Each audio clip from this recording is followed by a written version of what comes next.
Hey everybody, in this video I'm gonna be showing you guys how to withdraw money from Astropay to bank.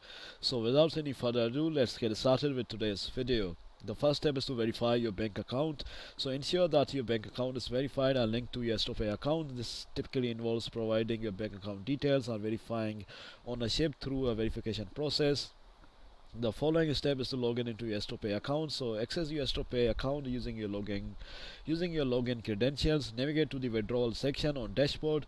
The following step is to initiate the withdrawal. So in the withdrawal section, select the option to withdraw funds to your bank account. Enter the withdrawal amount and select your linked bank account as the withdrawal destination. The fourth step is to review and confirm the withdrawal details. So carefully review the withdrawal details, including the withdrawal amount and the bank account information.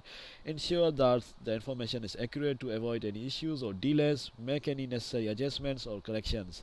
The last step is to complete the withdrawal. So once you are satisfied with the withdrawal details, confirm the withdrawal request. Astropay will process the withdrawal and transfer the funds to your linked bank account. The processing time may vary depending on the specific policies and procedures of Astropay and your bank. So this is how you do it, guys. Thanks for watching, and I'll see you in the next video very soon. Peace.